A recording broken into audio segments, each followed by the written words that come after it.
Excavation of more than 40 acres of garbage at Edgeboro landfill will begin any day now. This week, Edgeboro President Jack Whitman concludes a two-part explanation of how and why the dig will occur. Welcome to This Week in East Brunswick, our town's own news and information program. Stay tuned for facts about the Edgeboro excavation, and from the other side of town, a look at the new East Brunswick Equestrian Center and what it has to offer. Also this week, we'll recognize American Education Week, and Peggy Ballister House shows how to brighten up a basement window. And we'll see the girls from Brownie Troop 517. But first, here's a preview of highlights from Channel 8's schedule next week. When you go to the polls on Tuesday, know who you're voting for and why. Watch Channel 8 Monday evening at 5:30 for profiles of the candidates for Township Council. WCBS's Pete Haskell interviews all 7 candidates individually. At 8:30, they come together in a recast of a forum held a few weeks ago at the library. Hear what they have to say about their own track records and their hopes for the future. Watch Tuesday night after 10 for election results. At 7 o'clock Tuesday night, join Joan Farrell for a tour of township shops offering the best in holiday fare. That's on EB 18. On Sports Talk at 7:30, Phil Hill speaks with Rutgers Assistant Athletic Director Gary Castelline. The relationship between substance and space is one of many topics discussed by Amy Medford and sculptor Isaac Whitkin this month on For Art's Sake. That's at 7:30 Wednesday night. At 8 o'clock, The Arts focuses on the Center for Latino Arts and Culture. Thursday night, a new edition of This Week in East Brunswick will include a conversation with Bob Nemzer about a new book of photographs of Dr. Martin Luther King Jr. and scenes from an upcoming play at the high school. That's at 7 o'clock. At 7:30, Patty Sullivan finds out about new surgical procedures for people with glaucoma on aging aspects. Watch the bulletin board for additional programming information.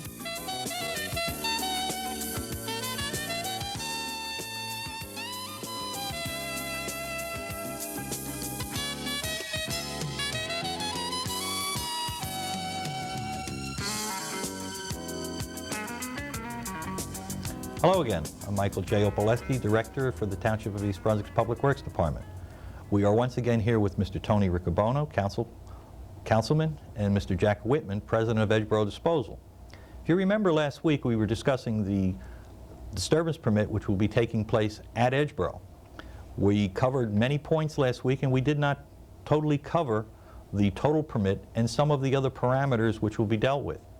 Once again, we're going to be here answering questions or posing questions to Mr. Whitman in regards to the disruption permit and how it's going to have an impact on residents of East Brunswick.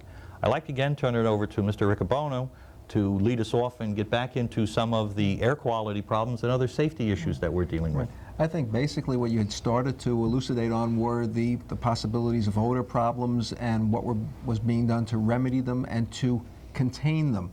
I think what you brought up at the last meeting was to you were saying that but depending on wind, velocity, and direction, you would stop work at a particular point in time and then continue when the wind died down. I think you should elucidate. There's a combination of precautions which are being taken to try to ensure that there is the minimal amount of inconvenience to the residents of East Brunswick or even South River and Sayreville and anyone living around the area. First of all, we will confine our disruption to a very confined area. As we disrupt the waste, to dig it out and haul it into the active landfill, there will be a continuous backfilling operation. It's not that we're going to have 45 acres of waste disrupted at one point in time. It's going to be a very small area, maybe 100 by 150, and as I mentioned, it's going to be a continuous backfilling operation. As the waste is taken out, we will have trucks and machines pushing the clean, certified clean, I might add, dirt back into that excavation and making it structurally sound. As we mentioned, if there's a wind direction, a shift in the wind direction, which brings any potential odors back over the residents of East Brunswick or South River, the job will be shut down. And the fact that it's going to be a fairly small area of disruption, it will be easy to cover that with daily dirt, daily cover. And incidentally, at the close of every day, any active garbage will be covered, that which is being taken up into the existing landfill, as well as there where we're disrupting it. It will be covered on a daily basis. We have full-time air monitoring there, so we know what the climate, what the atmospheric conditions are and which way the wind is shifting towards. We have full-time air monitoring, which is a permit requirement, and that will be telemetered into the various offices or labs which are being set up there. So that will be a continuous monitoring, where they will be monitoring for various contaminants as specified in our permit by the DEP. Once again, if they happen to reach a certain level, once again, the job will be shut down and it will be covered immediately until some corrective action It can sounds be like taken. these odor measures are also safety measures. Do you have any specific safety measures in place that you're working on? Well, we will be using deodorants. For example, if we do have a problem, a potential problem, the permit specifies we use a 1 to 2% potassium permanganate. We will probably also have various solutions of acetic acid, which is a form of vinegar, really, the same type of smell, but it's a very effective deodorant, especially when you get into certain types of methane and landfill type odors. Jack, a lot of this was in the planning stage under the safety precautions. What we're looking at, or what I'm asking you, is you had to have a plan for before the disturbance, during the disturbance, and after the disturbance. So you got 3 phases that you're going through. Could you just lead us through on what some of the preliminary staging that you're going through, on who you're meeting with, what organizations in Middlesex County, state organizations, or even a federal organization that can assist you in doing this? Part of the planning which has been taking place for the past several years, leading to the point where we're at right now, an extensive amount of testing has been taking place. We've been in constant communication with New Jersey Department of Environmental Protection. They in turn have been in touch with the ATSDR down in, which is the National Public Health Association down in Atlanta, Georgia. So that is leading up to the permit that has been issued in September of '94. Since then, we've had permit conditions which we've had to address, modifications to our health and safety plan. So we continue to meet and try to negotiate, not negotiate, but to take care of the permit conditions which the DEP put on the permit which they issued to us. Part of the health and safety plan that we have, in addition to the training which we exposed our own people to, we've been meeting with the Middlesex County Health Department. We've been meeting with the Middlesex County Hazardous Waste Department, the hazmat unit, and we will be meeting with the East Brunswick Police as well as the East Brunswick Fire Department. We will have pre-construction meetings with all of those people there. So if we do uncover some type of a problem, we're just trying to take care of every precaution. If we have some type of a problem, we will be prepared, and the necessary response units, that being the East Brunswick Fire Department, Police Department, the Middlesex County Hazmat Unit, will be prepared. They will be familiar with the site. They will know what we're doing. They will know the means of ingress, egress. We, as part of our conditions, have the health and safety plan. We will be notifying the various hospitals of what we're doing and what possible problems. So a lot of the situations, they're not planned situations. I hate to use the word emergency because that seems to throw up an emotional barrier at times. But you're looking for, based upon technology of today, it is my understanding in reading some of the reports, some of the technology is far out, it's what you're doing at the landfill in regards to testing is outstripping some of the technology that presently exists. You're being asked to do things that have never been done before just to get this disturbance permit, if am I correct? Well, part of, yes, part of the air monitoring which is being asked of us to do on the main landfill itself is very, very extensive, and there, yes, we are breaking into new ground and doing things which really have never been done before. Some of what we're being asked to do here is more localized and monitoring for very specific organic compounds, and that is pretty proven technology, and they know exactly what they're looking for, and there's proven means as to how to monitor and see if we do have those problems. During your planning stages, you're trying to address situations which may occur. To what degree have you fine-tuned those, so to speak, since you're stating that you would be starting within the next week or two? Have you fine-tuned them to the degree? I mean, I know you're meeting with the county agencies and you'll be meeting with the local agencies such as the fire and health. Have you done any other fine-tuning with, such as talking with people in DEP if there's an abrupt change or anything with the permit? We are meeting with those people, just about talking to them daily. We have a meeting set up with them where we hope to address all the issues and where there any potential or any surprises will be addressed well in advance. As far as our mobilization, we feel that we're about ready to go. We have all of our health and safety instruments and overpack in case if they do come across a barrel that's determined to be a possible hazardous waste. We have these overpack units where it can be picked up and put into a secured area until it can be properly handled, tested, and properly disposed of. We have all those on site already. As far as identify these barrels before you even find them? In other words, below ground, is there any way of checking for something like that? No, we have not gone to that. Technology, yeah.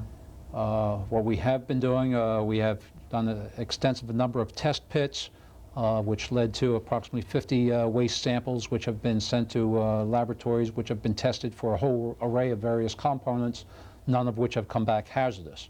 So we are fairly confident that we will not come up with anything. However, we also want to be prepared just in case if we do.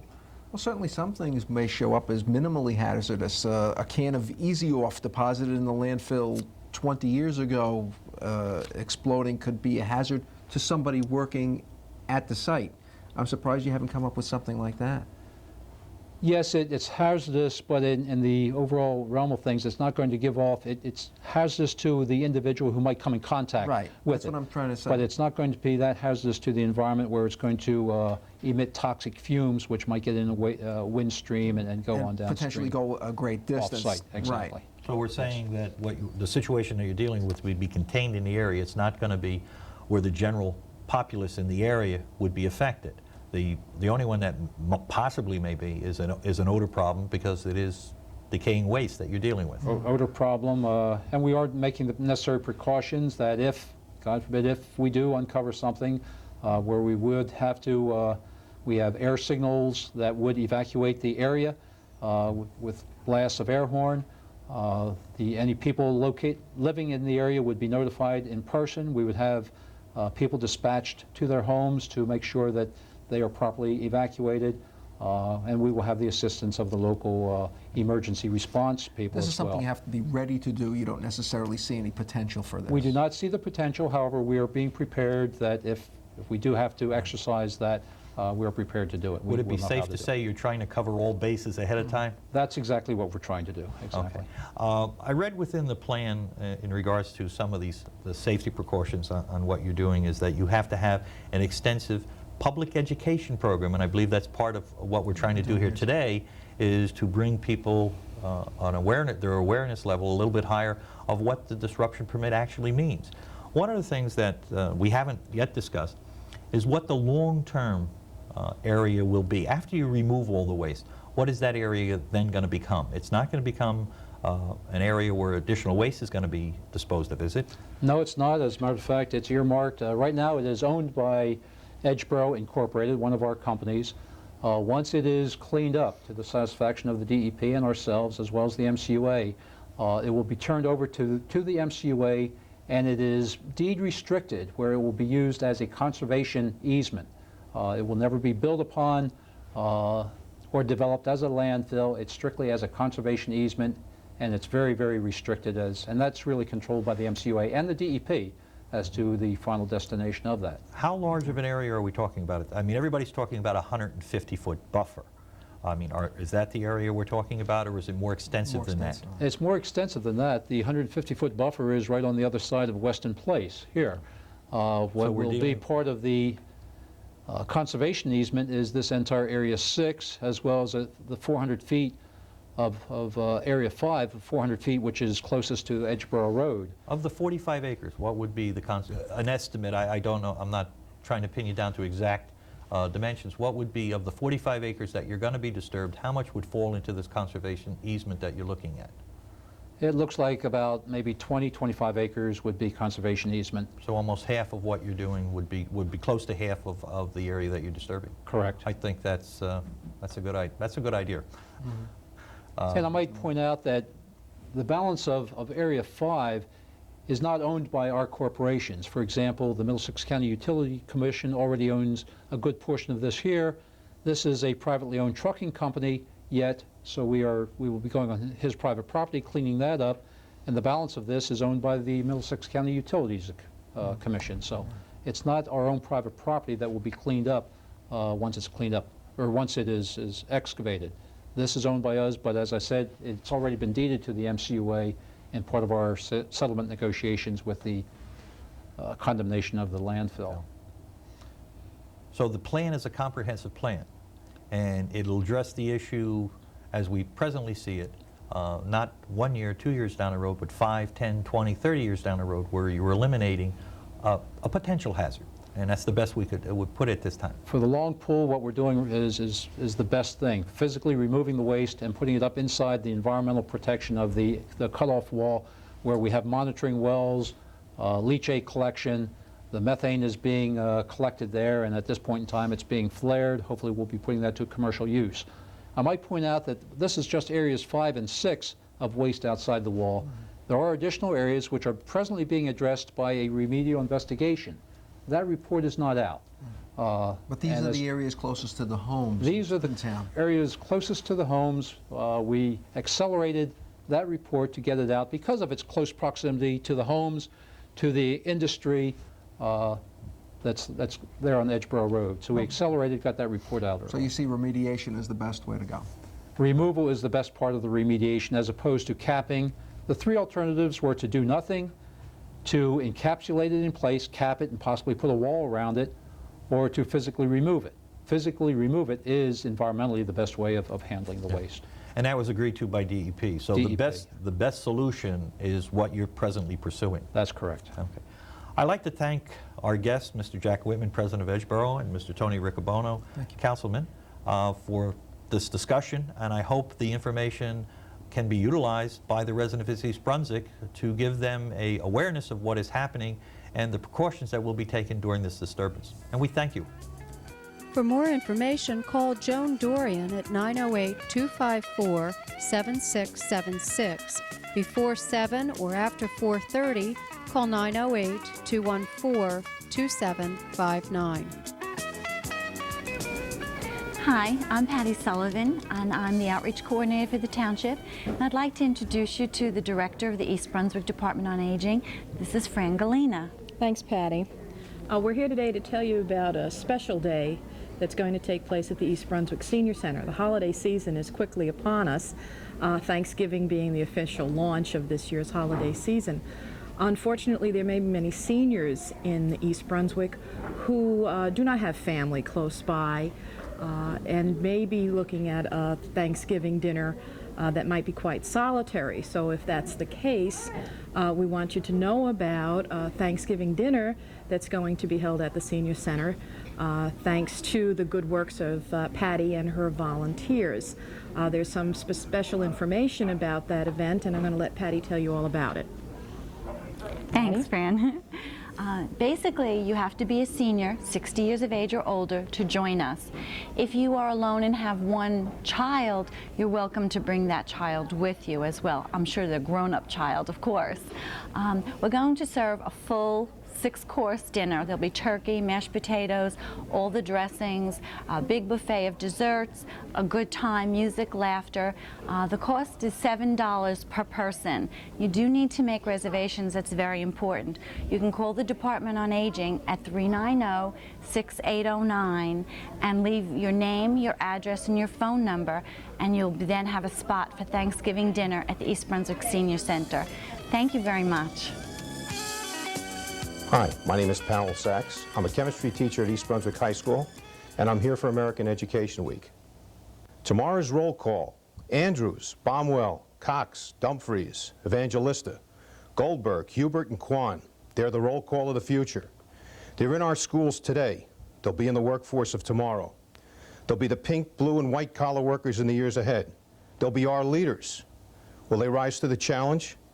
That depends upon us and how we help them get there. Our public schools are hard at work building for tomorrow. They can use our help in building the future one student at a time. Will we rise to the challenge? During American Education Week, this November 13th through the 19th, let's dedicate ourselves to forging a strong future through strong public schools. Public education, the promise of a democracy, the pathway to the future. This message brought to you by the East Brunswick Education Association and East Brunswick Public Schools, nationally recognized for excellence in academics, athletics, and the arts.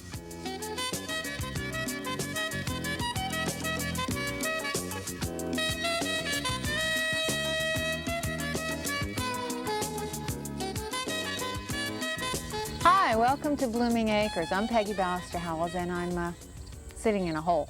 It's a very nice hole, though. It's special.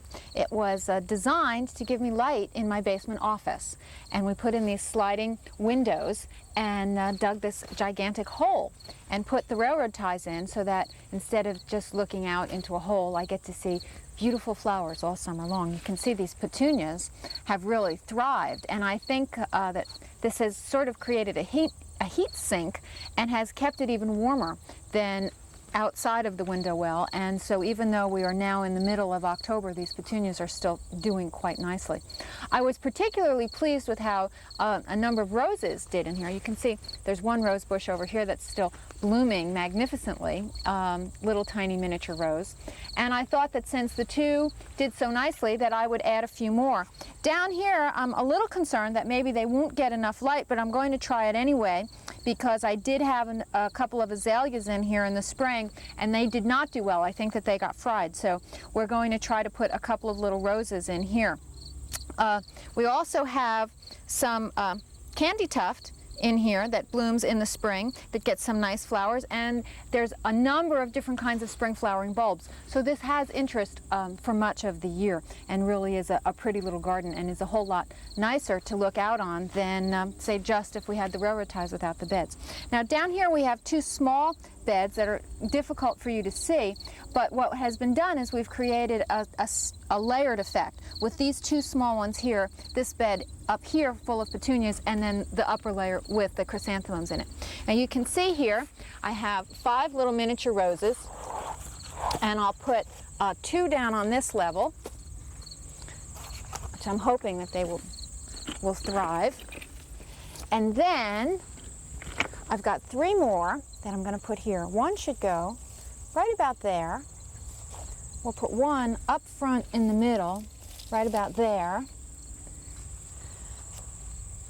And then the third one for balance in the back over here. And that should be spectacular to look at from my office. Thanks for joining me here at Blooming Acres.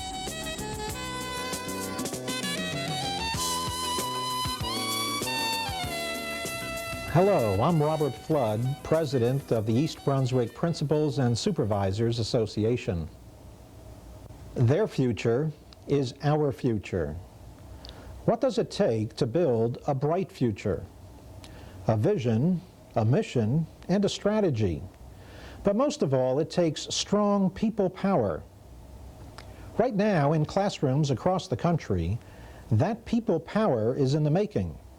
It's the kid with the black hair who loves geography, the brown-haired one who wants to be an astronaut, and the girl with the blue eyes who's a whiz at the computer. They are our future. How they do in the years ahead depends on how we do for them today. You see, it takes the whole community to educate a child. During American Education Week, November 13th through 19th, make a promise to do all you can do to ensure that every child has the opportunity to build a bright future. Because what happens to them happens to us. This is a message from the East Brunswick Principals and Supervisors Association and the East Brunswick Public Schools, nationally recognized for excellence in academics, athletics, and the arts. Hi, Steve Sackman coming to you from the East Brunswick Equestrian Center. That's right, an equestrian center right here in East Brunswick. To my left here is Mike Warren, the proprietor of the Equestrian Center, and to my right is Karen Lesko, the head trainer and barn manager. Now, the Equestrian Center does not offer horse riding by the hour. This is a place where you come to learn how to ride a horse. Karen's the one to teach you, and Mike's the one just to make sure that everything is here for you and what you need. Mike, how long have you been in planning for this? I've been here probably started about a year ago. Last November we started cleaning up and I came to Karen. I've known Karen for years and I asked her if she'd help me manage the barn, for I know absolutely nothing about horses. I just know how to build and create things for horses, so she takes care of them and feeds them properly and gives the lessons afterwards. Now, what are some of the plans you have, obviously, in the future? Right now, we're certainly we're just getting this going. But what are some of your plans for the Equestrian Center in the future? Well, township permitting, I'd like to eventually put up maybe a pole barn for indoor lessons, so that we can ride all year round, weather permitting. You have to ride basically fall, spring, and summer, and in the wintertime you're just stagnant. So we'd like to put a roof over where we're standing now. And eventually, if we can go into horse shows, we'd like to, township permitting, have horse shows and other equestrian events. Okay, now, so we can board horses here. We can obviously train horses here, which is what Karen helps us do. How many horses are there here, Karen? And right now, there's 16 horses boarded, and some are my lesson horses. Okay, obviously, you just answered my next question. So even though you don't have your own horse, you can come here and receive a lesson? That is correct. Okay. Now, how much does a lesson cost? A private lesson is $25 an hour, and you also learn how to groom the horse. So you're about riding 40 minutes, and the other part you're learning how to saddle and groom the animal. Because if you're more comfortable on the ground with the animal, you'll be more comfortable on his back. Okay, so now, as I said earlier, I know you're not allowed to come here and rent a horse to go riding by the hour, but how much land is there here to actually, if you board your horse here and you just want to come down and ride, not necessarily get a lesson, how much land is around here that you can actually ride on? There's approximately 50 acres.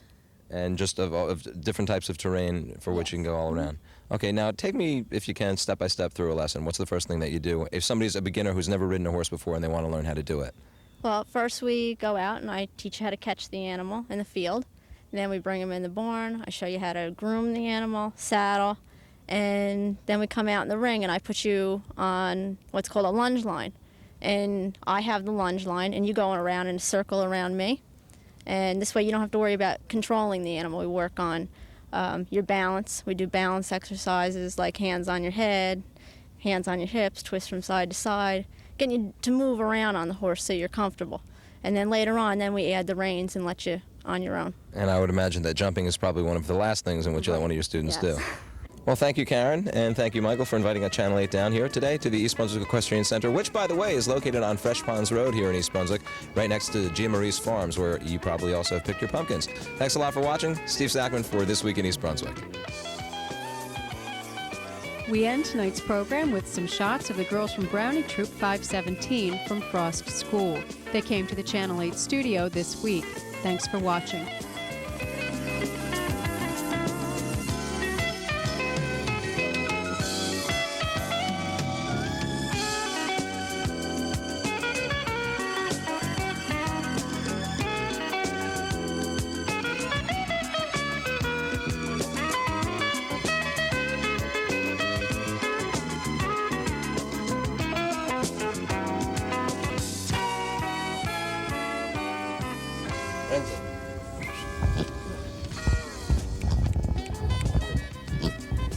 Come here, Wednesday. Now, we're going to do a trick for everybody. Come on, give me your belly. Give me your belly. Whoa, whoa, what's this? What's going to happen now to Wednesday? It's instant sleep, but roll over. Roll over. Wednesday. Watch the horsey.